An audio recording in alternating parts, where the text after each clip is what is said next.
Welcome to the ReRooted podcast with Francesca Maximé, trauma-sensitive mindfulness meditation teacher and poet. Together, we'll take a closer look at approaches to transforming trauma with insights from psychology, neuroscience, spirituality, social justice, and the creative arts. Join Francesca and her guests for an exploration of our shared connection and how we can cultivate greater compassion for ourselves and for others. If you'd like to support Francesca and the ReRooted podcast, please visit BeHereNowNetwork.com/Francesca. To have as my guest here today, my most esteemed teacher, so dear to my heart, that I love. Jack Kornfield, Dr. Jack Kornfield, the author of A Path with Heart, the founder of Spirit Rock and Insight Meditation Center, really set me on the path of becoming an embodied anti-racist. So I'm going to tell him he is guilty of having pivoted me in that direction. And now is here today to talk about becoming an embodied anti-racist. What does that really mean? How did the Buddhist teachings and the Dharma and mindfulness help support that? And what was the Buddha's lived experience? And was it in fact an anti-racist lived experience? And what maybe can we learn from that and take from that? So welcome, Jack. It's such a pleasure to see you. Oh, I'm very happy to be here and to see you, Francesca. Such an honor. We met actually probably 5 or 6 years ago, and I was sort of in a place of being a bit distressed. And I remember taking not only the mindfulness certification with you, but having read your books and studied your teachings and really getting into a place of feeling as though there was a safe refuge in the relational field, as you are a clinical psychologist, in addition to your, former monk status and current mindfulness, teaching that you do and Dharma teaching that you do, that there was this place of feeling safe, seen, and soothed. And I think that as therapists that we're talking to, that there's a way in which perhaps keeping that in mind while doing anti-racism work, that we can help train ourselves to feel safe, seen, and soothed as we go forward to do some of this work that can feel a little bit daunting sometimes. And I just want to really just sort of name that and say that we're just sort of holding space as we sort of embark on this journey together, and that we're holding one another as we sort of address these sometimes challenging or charged areas. So as we begin, for this conversation, how shall we begin? What would you like to say about how the Buddha and how Dharma teachings and mindfulness might be able to help support what's happening in the world today with the uprising, with the protests, and how we can use that to help support meeting this moment? Well, I want to take a step back. Thank you for this. And first, just take a breath and invite everyone else to take a breath and settle themselves, because we're talking about matters of the heart. And they're very genuine and at times very difficult, as you say. And I remember asking my great meditation master, what is the Dharma? This is a complex word that has many meanings of your destiny or the teachings and so forth. And he looked back and he said, the Dharma is the heart, how we tend it, how we connect with the heart of others. And so even as we enter this fraught and painful terrain, as therapists enter this painful terrain of racism and racial justice, know that this is something that you will, if you enter it honorably, that you will be forced in some way to enter it, not just with your mind, but with your own heart and your own spirit. And equally much, this becomes a critical thing in the therapy that you do. There are ways at certain times in the past in training in psychology and psychiatry and psychotherapy, that therapy has been blinkered in a certain way. And what's talked about is the interaction there between two people, assuming it's an individual therapy, and their life circumstances, and very little attention given to what's happening in the world around. And yet we know in every possible way that what's happening right now with the pandemic of COVID, with the crisis from it, the next crisis, which is the economic crisis, with the social justice crisis for social and racial justice, with the climate crisis, that these are affecting the heart and the DNA of everyone who walks in the room. All the information about epigenetics and cellular and telomere response to the world around shows our interdependence. So to make a safe space, no matter what you do, whether it's for white clients or whether it's for BIPOC, Black, Indigenous, people of color, part of what's critical is to be able to say, this is what's happening now. And we are in this milieu where there's this very strong and painful searching for racial and economic justice. And so we'll pay attention to that and how it affects us, as well as the other things that we do. By naming it, you normalize it, you bring it into consciousness, and you say, this is part of what it means to be present for one another and to find whatever their goal in therapy is, of kind of an inner well-being.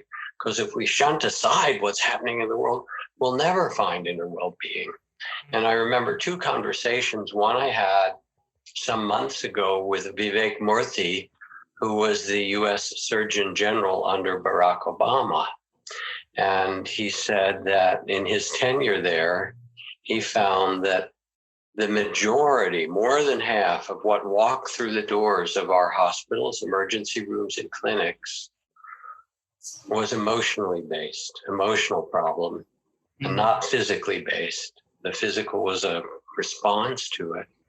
And so in our work, we have to acknowledge this field of feelings and longings and fear and confusion and hopes, all of these things that are extended in a weave from ourselves also to all those around us. And in that way, doesn't mean you have to make that the focus of the therapy, but for it to be safe and honorable, it has to be included. So that's the first kind of preface that I want to say. Yeah. And then maybe I'll try to answer your question if you want me to go on. No, of course.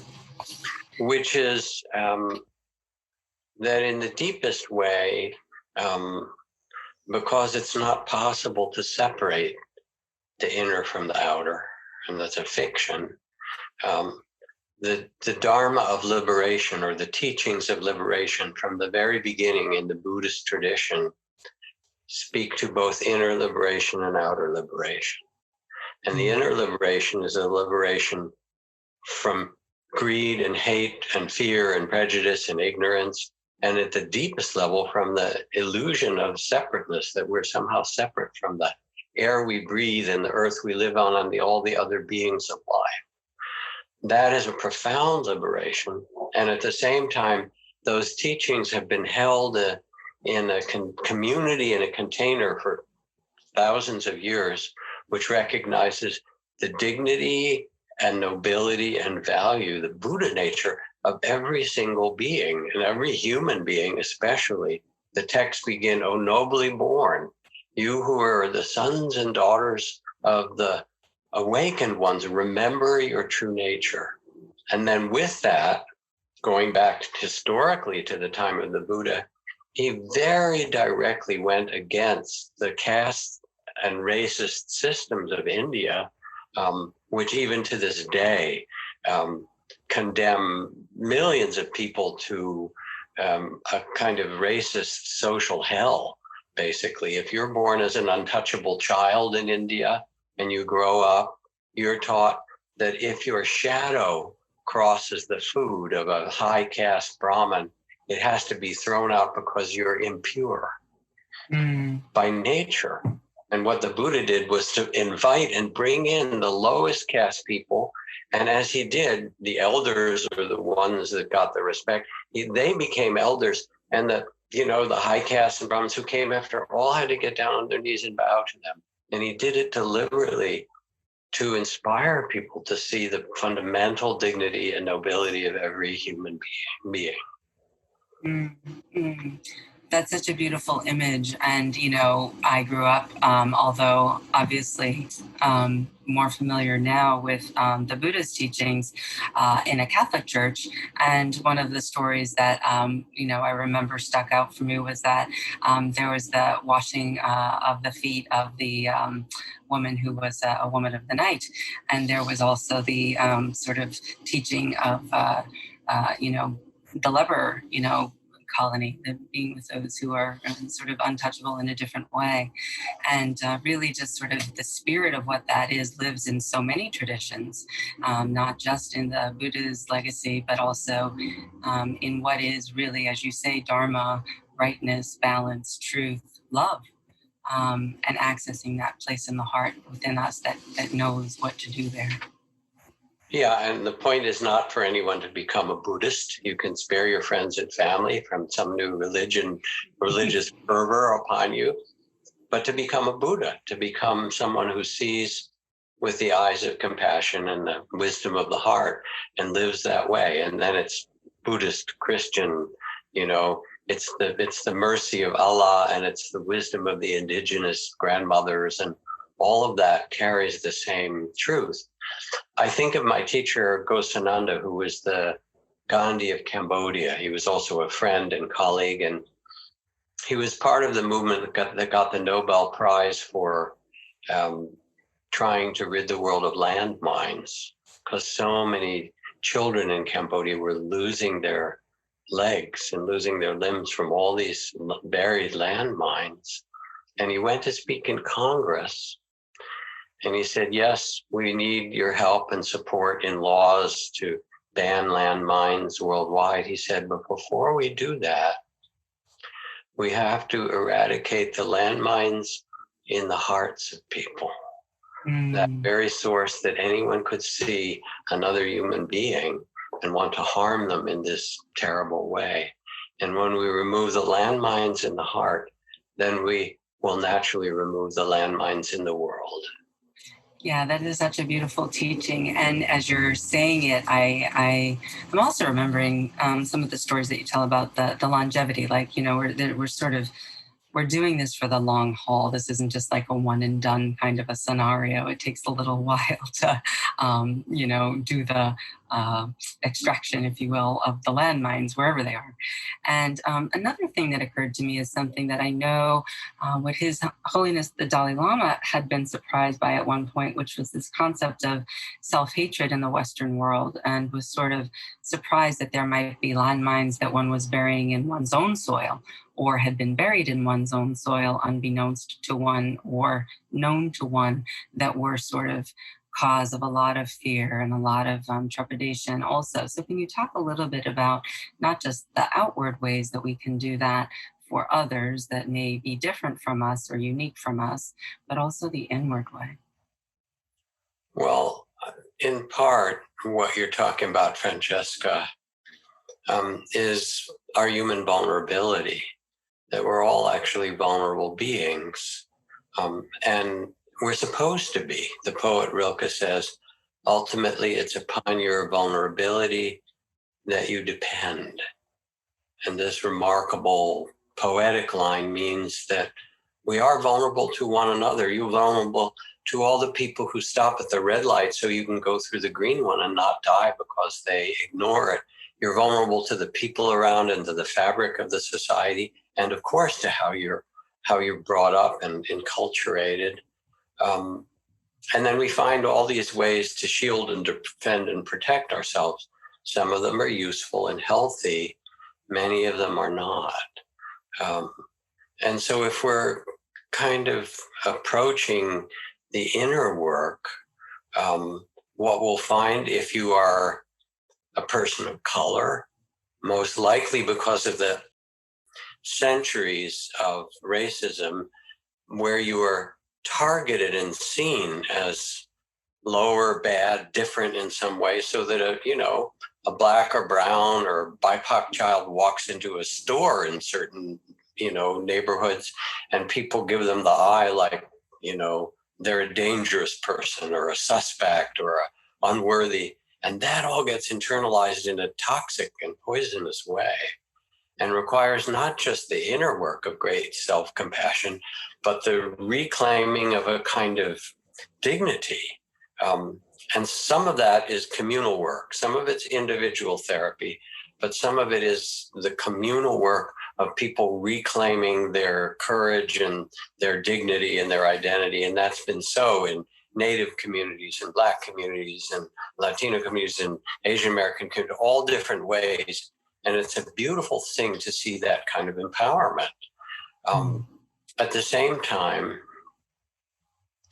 for white folks as well, we internalize the various kinds of judgments and oppression. And around race, even if we don't consciously carry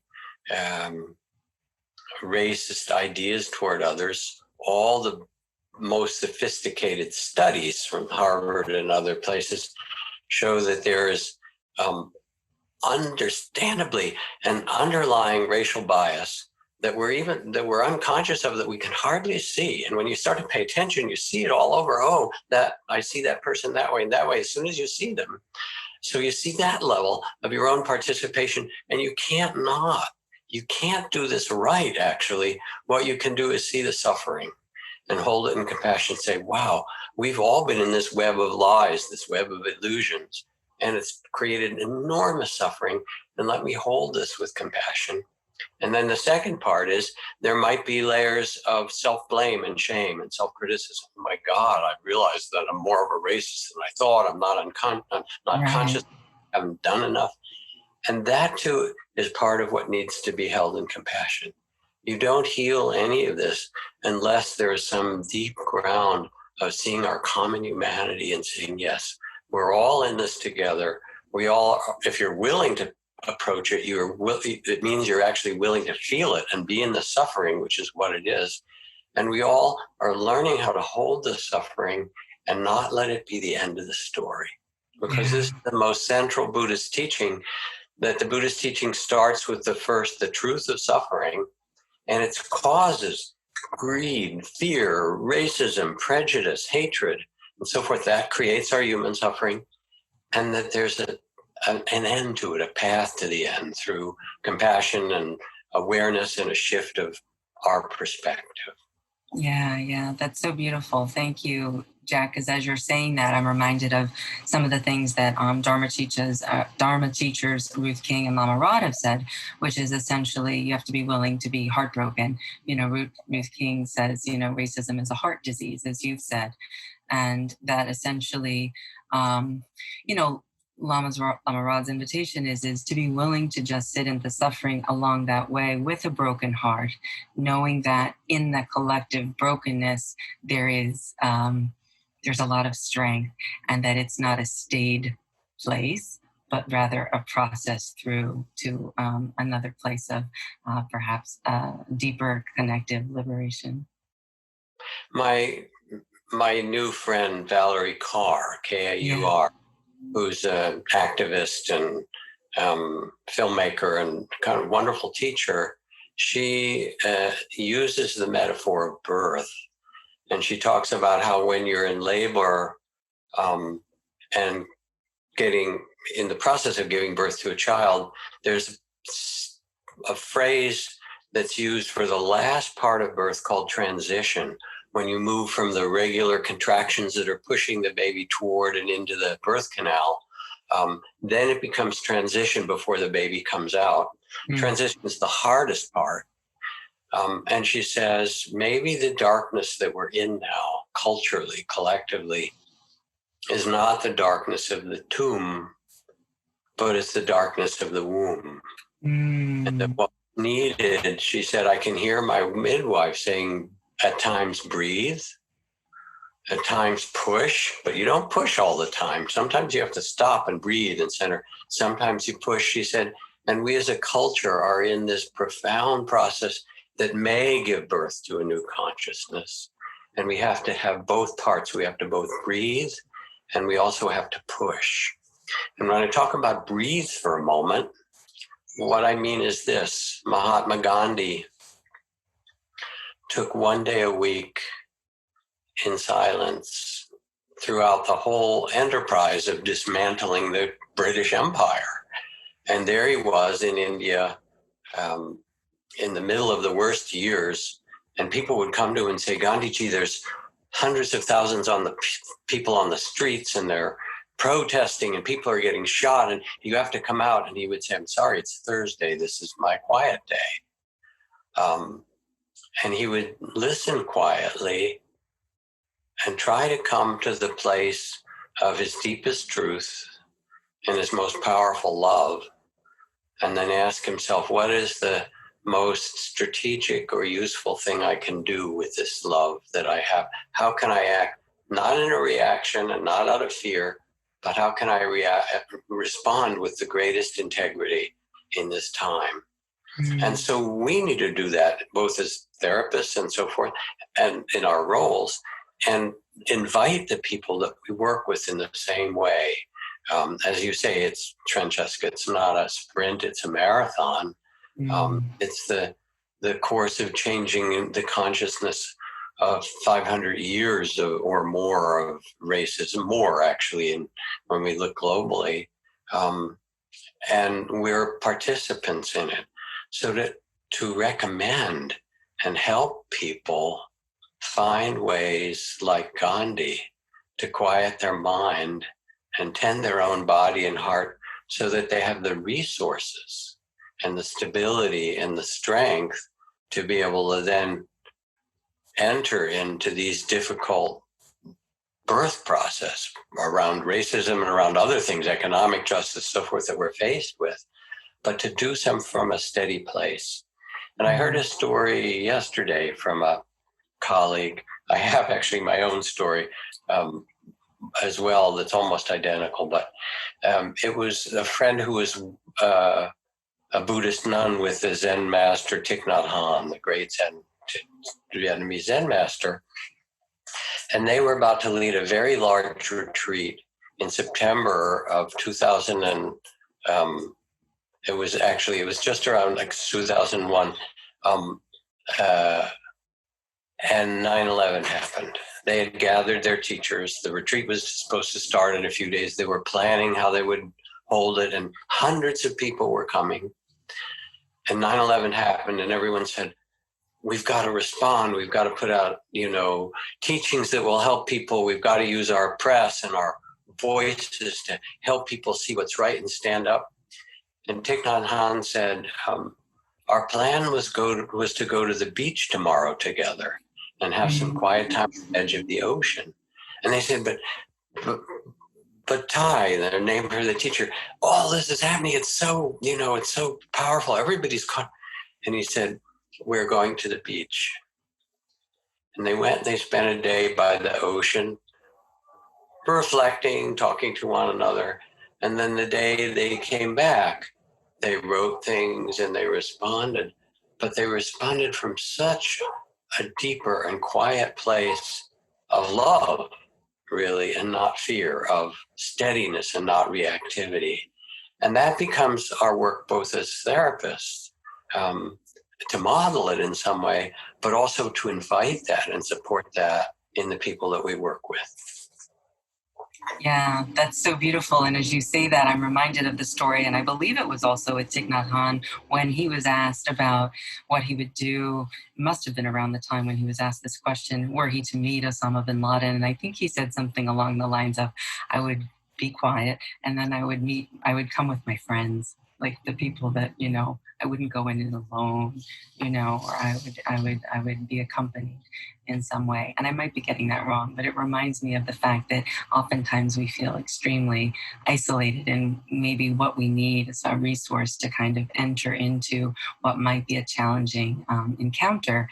And that if we remind ourselves that we can open up to some support in this and some quiet time, as you're saying, to then come from a different place, perhaps our steadiness can be that which is the medicine that's needed, rather than just a specific action. That peace or well-being or respect is not just the goal there, but that it actually is the path as well. That if we find and model that and learn it in ourselves, people catch it from us and they feel it, whether it's in our role as a therapist or in the family or in the community.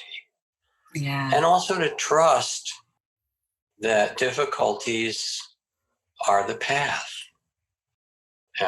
There's a fun story of Professor Francis Lamb at MIT, who is in charge of the part of the agricultural visioning futures project they have there. And in that project, they're looking at micronutrients and special wavelengths of light and all the things that can foster plant growth and how seeds evolve and things like that, partly to look for ways to feed humanity and the hungry of the world as we go ahead.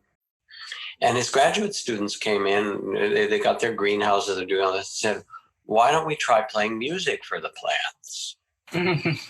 And Professor Lamb said, you mean like Mozart? And they said, yeah. He said, well, we're scientists. If you're going to do that, then make it a good scientific experiment. So they took 3 different isolated plots of the same plants. And for one plot of plant, they played, no music, was silent. For one, they played music of Mozart. And then he said, all right, you got Mozart. How about this other one? For the third one, they played Tupac. And after some weeks, they measured their plants. And it turned out that the plants that listened to Tupac did better than the other two because the driving beat of that shook them and made them grow stronger roots. And if you think the biosphere in Arizona, which was created to mimic what would happen on Mars, and people who lived in that for a year or two, they had trees in there with them. The trees were, twisted and not very strong because there was no wind against them. So sometimes, as in this time we're in now, it is the difficulties that press upon us that also bring an equal measure, or can invite an equal measure of rooting ourselves in the earth, of remembering what we really value, and coming from that place of care for ourselves and other and dignity. Now, Go ahead. Sorry. Go ahead. Going. Well, it's all good. I mean, we can go and go. A couple of things that you just said made me think of as you were doing this piece with the beat, and the plants were really favoring that, and that was part of what was so much that was generative for them as living beings. That in a way, that's sort of what's nourishing for us as humans, and that Africans had their drums and had all of the practices and indigenous folks, and that in a way we're all indigenous to perhaps a locale that is not where we currently are. Like I'm on Canarse and Lenape land right now, otherwise known as Brooklyn, New York, in many circles. However, there was many things that came in those unnamed lands, if you will, before that is just the land, known as the land. But these cultural practices, like the heartbeat, the drum representing that, the plants responding to that, the organicity, if you will, of life itself and the continuation, what maybe is gained and lost by doing these practices solo, collective? You were mentioning a little bit about the group, and sort of how can we perhaps look a little bit at the ways in which putting on a certain kind of therapy or perhaps an evidence-based practice or idea may not always be the solution that's needed, and just, when we're discerning to what meets the moment for what's appropriate for healing, either as white-bodied or light-skinned privileged folks, or as, anyone else for that matter, just as humans. I think that the most healing thing, having done 40 years of therapy and trained in many, many traditions, written a book that I commend to people, not because I want to sell books, but I wrote a book called The Wise Heart, which is, the subtitle is The Universal Teachings of Buddhist Psychology, in which I try to articulate how you can apply the teachings of this, millennia-old psychology that is so profound in modern life. in the end, really good therapy is about love and trust in the organism's capacity to heal and change, that it's never too late to change. And that with that love, yes, you can prescribe things, you can prescribe thought practices or body practices. But I think that the most profound healing comes when we see one another with the eyes of love, when we see the secret beauty of that person in front of us, and they are seen in they recognize that they've been seen. So in last December, I spent time with Ram Dass, who was a dear friend and colleague, and it was not long before he died. And Ram Dass, for those who don't know, was the author of this huge bestseller in the 60s, Be Here Now, and worked with Tim Leary on LSD things, and then became a great spiritual teacher. And at the retreat that we were teaching together, Ram Dass and myself and my beloved Trudy, my wife, and others, on the last day, Ram Dass gave out to all 350 participants a little set of beads with a thread from his guru's blanket, which was to him a kind of a precious transmission, and talked about how his guru had seen him with so much love that it changed his life. In India, it's called the glance of mercy, when somebody sees your beauty in a way that no one ever has, and you go, oh my gosh, I didn't know this about myself. And so he blessed these beads, and they were passed out. He was pretty weak at that point. So he sat there, and people were invited, once they had their beads, just to stand in front of him to receive a kind of silent blessing, and he would gaze. And people would stand there and just start to weep, because he looked at them with so much love, not in spite of, but with all their humanity, with their beauty and their foibles and their conditioning and their social whatever. And he looked at them with all their humanity and surrounded it with this love. And people just wept because they were seen in that way. And yes, he would give teachings. Here's a way to practice and quiet your mind. Here's a way to cultivate forgiveness for yourself or others if you need to. Here's a way to steady and find clarity. Here's a way to cultivate love for everyone you meet. All these trainings that are in Buddhist psychology. But underneath it all is that capacity. And the fact that we can't or don't see each other that way becomes the obstacle that we need to see through individually to live wisely, that we need to see when we work with our clients, and that we need to do as a culture collectively. In a way, we need a national truth and reconciliation process, as South Africa did. Desperately need this. I've talked to federal judges and colleagues and friends about how this, and some people are working it already. I've sort of been on the side of trying to encourage. And in truth and reconciliation, this was not an easy process. It meant that people who had done terrible, terrible things, tortured and killed people and so forth, were asked to tell the whole story, to speak honestly. And if they did, only if they did, then they wouldn't be pursued legally. They would not be punished for it. So it was a terrible process for people to have to listen to this, but it was also enormously healing, because in our country, we have not dealt with the Native American genocide and the, 400, 500 years of enslavement of people. A lot of our culture is still fighting the Civil War, kind of in denial about it in some fashion or other. And until we can tell the truth and stand in that truth somehow, looking for reconciliation, say, all right, here, who are we now? Can we get beyond this? It's still going to be buried in some fashion. So the inner work and the outer work somehow have to come together. Yeah.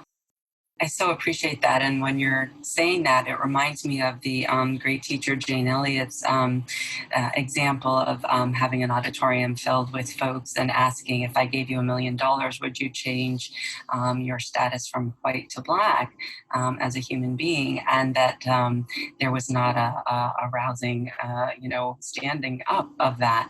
And that people... I take it.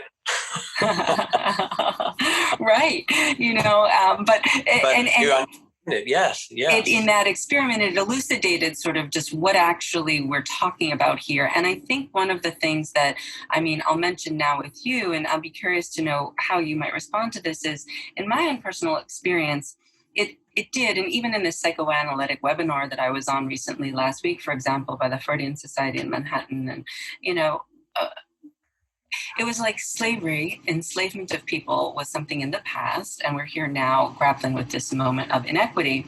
And as I've dug over the last 5 years, again, having taken your invitation, and really actually remembering there was a period of about 6 months where I really, and my family can attest to this, where I really felt like I was in quicksand. I really did not feel like, I had the Dharma, I had teachings, I had my practice, and that was enough, along with friends and family, to ground me and my own sort of inner nobility and dignity, and I'm enough and I matter, like it's okay.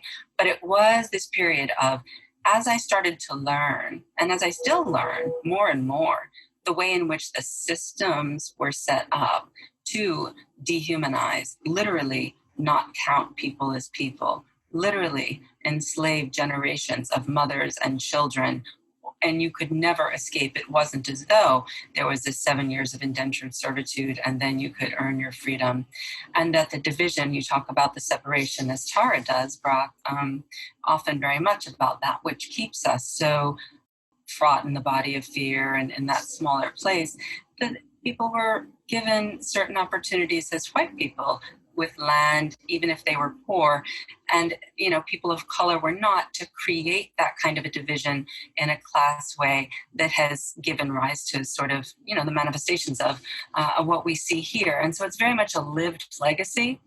And I guess I'm trying to figure out how we can call in a leaning into doing some of the deeper work around the very hard truths and extremely ugly history that we've had to do, and use the Dharma or mindfulness teachings, or, just sort of this sense of love for ourselves and for others, and our common humanity, to help support us in that very difficult, in my experience, learning of the reality of what has been done.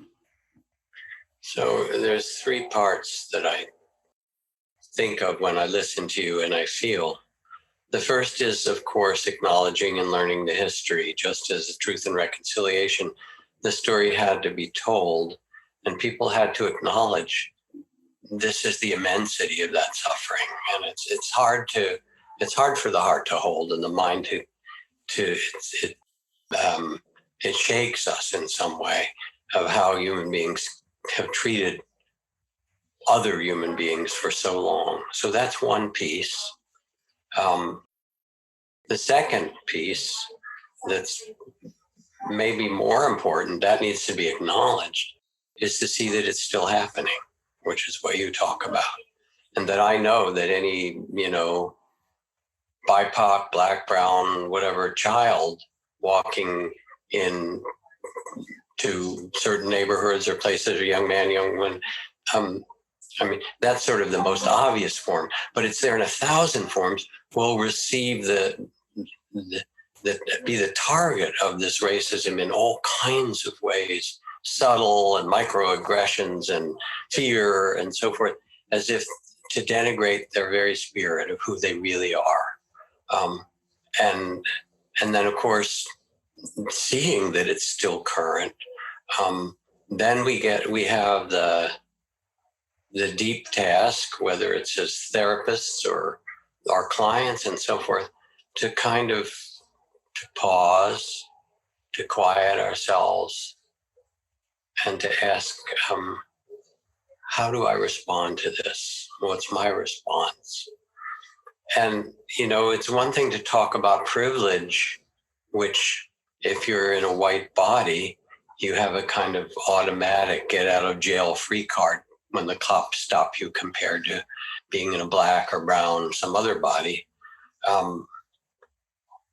But I like to think of it in a different way, because when you talk about privilege, then it also evokes shame and guilt, and what do I do, and I don't deserve this, or how am I supposed to atone for this, all that kind of stuff, which needs to be made conscious. I'd rather put it as you have, for whatever reason, you've been given a birth or a status of privilege in this incarnation, and this is your assignment. Your assignment is to take the privilege that you have been born into and do something magnificent with it, do something of value that's honorable.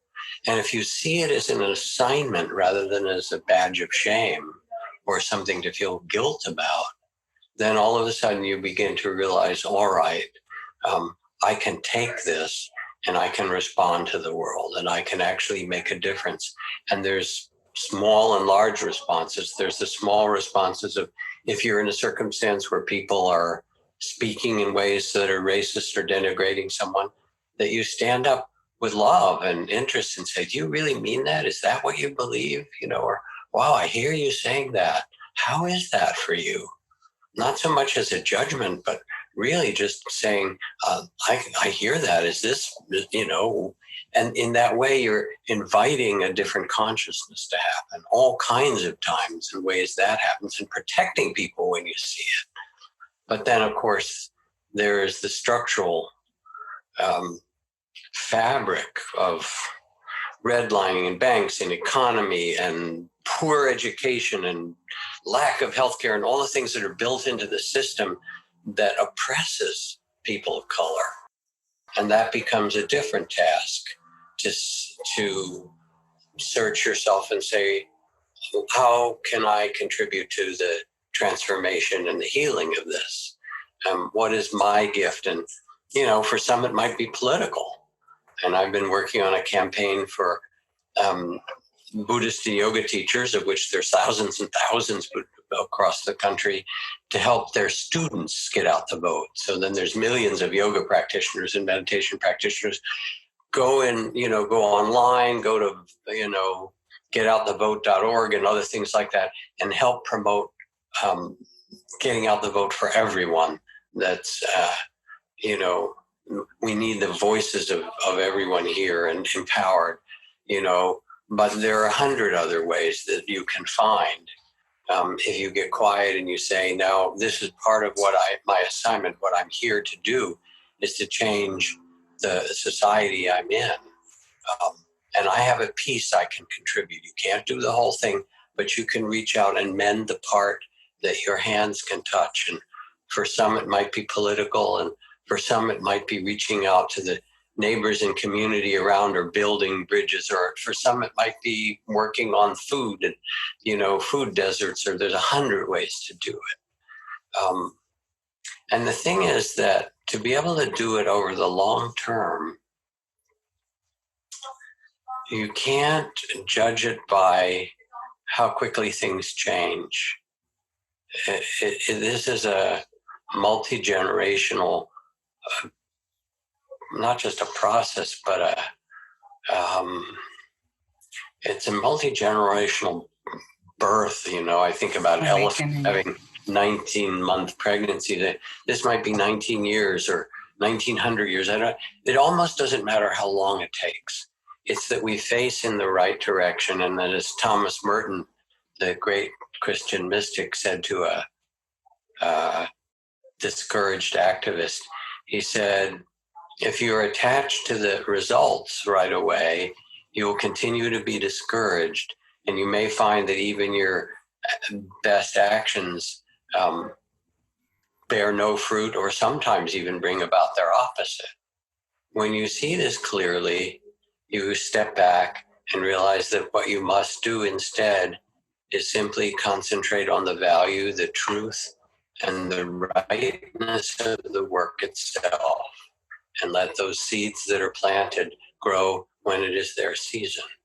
And in some way, I see us as planting seeds or watering seeds that matter. And it feels good, just like someone who loves to garden, plants seeds and tends it. You're like, yay, I'm supporting. But you don't grow the seeds and you don't make them happen, but you can water and tend. And somehow it feels good in the heart to say, I'm part of the team of gardeners of the heart of this culture to plant seeds that are going to make a difference in the long term. And to trust. And to trust it, every day your body makes 100 billion new red blood cells. You know, if your body can make 100 billion new red blood cells in a day, the world wants to renew itself, and we just have to be willing to turn in that direction and take as long as it takes. Mm-hmm. Beautiful. And you know, as you were saying that, what was coming up for me is a little bit about as we plant the seeds, you know, and we water, tend the garden, as we recognize that this is not something that's one and done. It's not a quick process. We're committed. I know a well-known trauma therapist said to me, I feel like now I have a second job. And I was like, well, you do. Yeah. Well, I didn't say you don't. I said, you know, you have a beautiful trauma model and you help a lot of folks with that as it's been. And now it's time to do something that's integrated in another way. And, you know, it's not perhaps the response that was desired, but I do feel like there was some truth in it. And I think that this idea of then wanting to do and wanting to particularly do for Black people is something that in my experience, I found that well-intentioned white people, white identified, white bodied, you know, it's a social construct and yet we're melanated differently, that this piece sometimes can be perceived as white savior complex or interfering, or then there's the piece around, I'll never do anything right. And so now I'm just going to retreat and go back into my snail shell. And I know that there's truth to all of those a little bit, but also how do we hold the fact that we're gonna make mistakes, we're not gonna do it right all the time, probably not a lot actually, in the beginning especially, but that we're practicing and that we're learning and that we can bring a humility into this process as well, and not just our efforts, if you will. Yeah, we have to go through that as part of the necessary healing. James Baldwin said, not everything that is faced can be changed, but nothing can be changed until it is faced.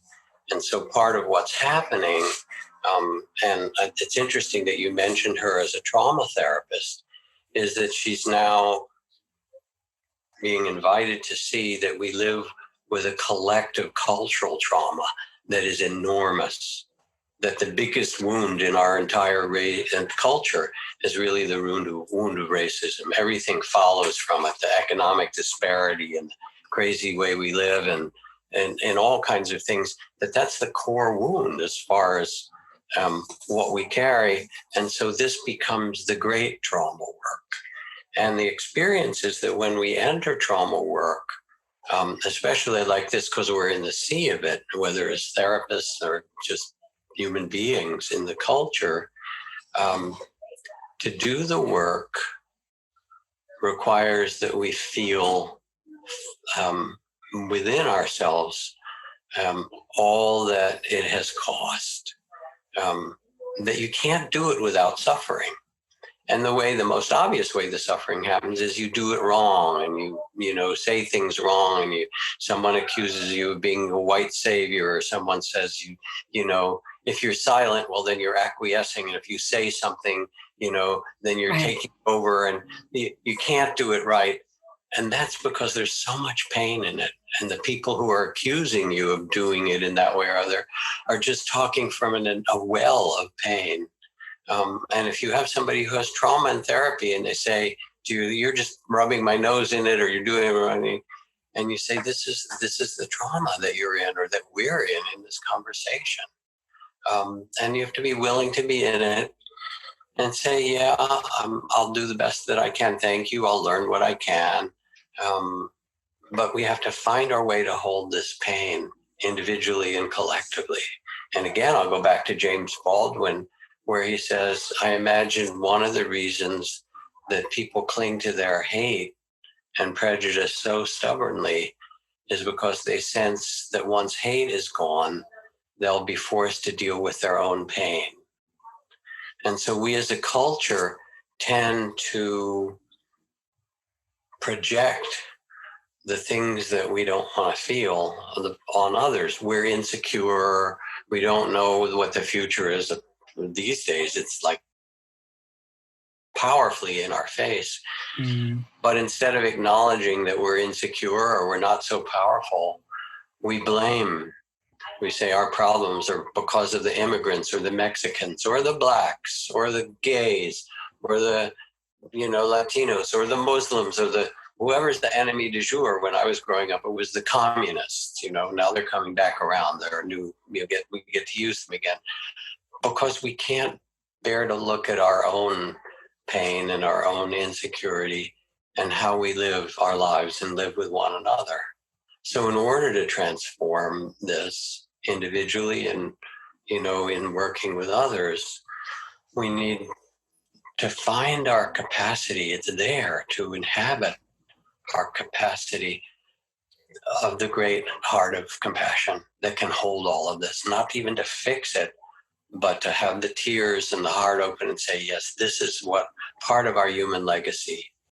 And the beautiful thing when we do it is that then we discover it's not the end of the story, as I said, that this is a part of our human legacy, but right next to it and right through it is also the beauty of our diversity and the cultures. You talked about the drumming from Africa and the indigenous drumming and the rhythms of every culture that's come together, and the magnificence of humanity coming together, and to realize that there is also a joy when we join hands with others and say, this is the direction we're going in. If you want to use a metaphor, this is you could say, this is the struggle I want to join, or this is the beautiful world of vision that I want to be part of building. And we'll go through what it takes to do it. Yeah, that's beautiful. And that image of hand holding one another's hands, necessarily being interconnected, necessarily supporting one another, realizing it or not, I think is maybe perhaps one of the ways in which we can think about that. It's local. You say, I know you've said this a lot in your teachings that, yes, we're all one and it's all, not two and all these things, but we also have to remember our social security number. So take care of yourself, put on your own oxygen mask first, sort of thing, like you said, with Gandhi and resting and resourcing and pausing, but then also using that time not to escape, as I think mindfulness has been termed mindfulness at times, like as some panacea for tuning out, as opposed to tuning in or tuning more deeply into our own hearts and into, as you say, the suffering of the world, and using it with that discerning wisdom to hold one another with those hands and to see that, in fact, or really feel perhaps more than see, that there's less difference actually. Yeah, thank you. That's beautiful. I have a passage I want to read from Margaret Wheatley, who is an activist and a systems theorist and so forth. She writes, warriors for the human spirit. So she's using that metaphor, but it's spiritual warriors are awake human beings who have chosen not to flee. They abide. So that's the first step, that we're actually willing to be where we are in some courageous way. In doing so, they serve as beacons of an ancient story that tells of the goodness and generosity and creativity of humanity, which is what's carried us all for these millennia. You can identify them by their cheerfulness. You will know them by their compassion. When asked how they do it, they will tell you about discipline, dedication, and the necessity of community. And all these that she speaks of are threads that are woven together. One is to see the potential goodness. I mean, it's part of what, some of our greatest leaders have seen, even in the most difficult times, to rise. There is, even as we have this, class, There are a billion acts of goodness happening in the time of this class around the world, of parents putting rice gruel and scrambled eggs on their children's plate for breakfast, and people who are pausing to help someone cross the street, or giving someone the parking space when they both got there at the same time, or just smiling at someone who looks like they're having a hard time. Billions of those. And the news captures, well, is there something, difficult and newsworthy, because it strikes that fear part of our brain that gets really excited, and it sells news. Oh, I know. But it's not that. Humanity actually cares for one another in this profound way. Goodness and generosity, you can identify them by their cheerfulness. Now, there's a line. And I mean, there are times to weep, and sometimes in this work, and in doing anti-racist work, and in caring for the world, you do weep, and you let your heart be so broken, as you said, or broken open. But you can't live from that place, and you can't bring healing. The healing actually has to have a foot. If one foot is in the world of compassion for the suffering, the other is the joyful spirit, And I think again of activist Molly Ivins, this wonderful activist. She says, keep on fighting for freedom and justice, beloveds, but don't forget to have fun doing it. And so, having been out on the streets as an activist on and off for 40 or 50 years, that you can do it out of anger, or you can be out there,